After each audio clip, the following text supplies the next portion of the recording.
When my cousin Liam and I were in our early 20s, we went on quite a few camping trips around Colorado. This particular event happened when I was about 22 and Liam was 23. It took place in Erpo Forest. It was my first time there, but Liam had camped in those woods before. Since our jobs gave us days off during the middle of the week, that's when we usually went on trips to avoid busy roads and crowded campsites. I always let Liam handle things because he was the Eagle Scout, not me. We parked near a picnic spot and started hiking into the trees. About 15 minutes later, we found a decent clearing, big enough for our 2 tents, a small stove, and a fire pit. We unpacked our gear and set up camp. Liam could put his tent up in minutes, while I always took 20 or more.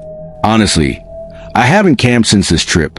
After the tents, we circled stone for a fire and collected branches. Liam brought fire starter and a lighter, so we didn't struggle to get flames going. By the time the sun was dropping, the fire was burning and Liam was cooking steaks and burgers.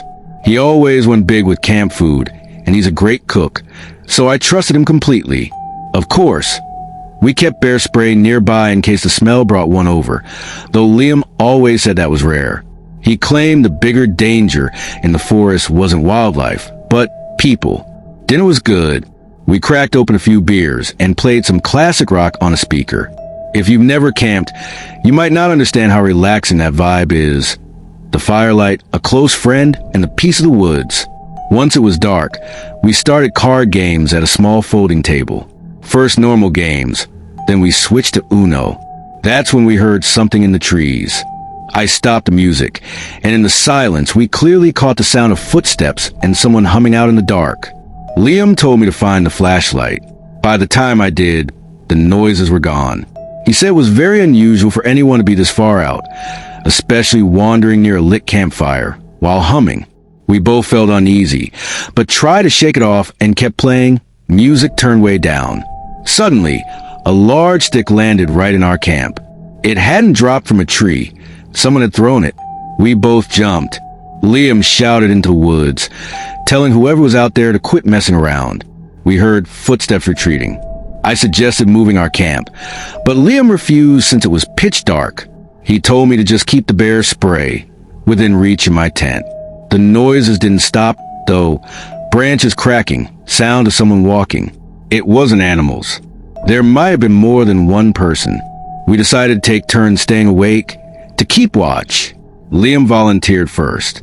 He read his book while I went to bed. Sometime later I woke up, not sure why. I was still groggy. That's when I saw a head peeking into my tent. At first I thought it was Liam. I rubbed my eyes, but the darkness hid any detail of the face. Half asleep, I asked if it was my turn to keep watch. The figure didn't answer. Instead, the zipper closed quickly and the head was gone. I lay still, then realized something wasn't right. I sat up listening. Footsteps were moving away. I called Liam's name, no reply. I unzipped my tent and looked out. The fire was out and Liam wasn't there. I checked his tent. It was zipped shut, and inside, he was fast asleep in his bag. My whole body went cold. I shook him awake and told him someone was at our camp.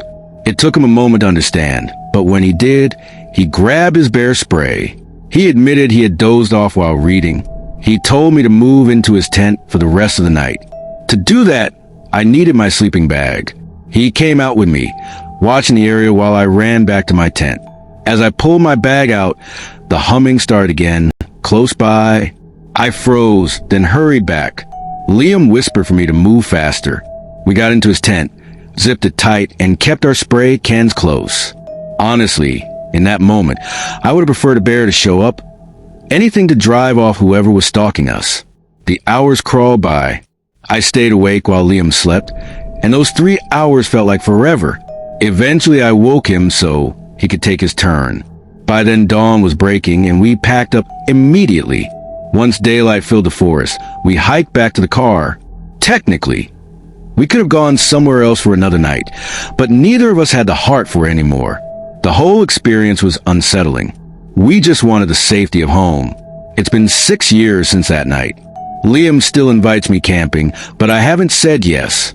People can be more frightening than animals. Whoever was out there humming and staring into my tent, left me with an image straight out of a nightmare. I don't think I'll ever see camping the same way again.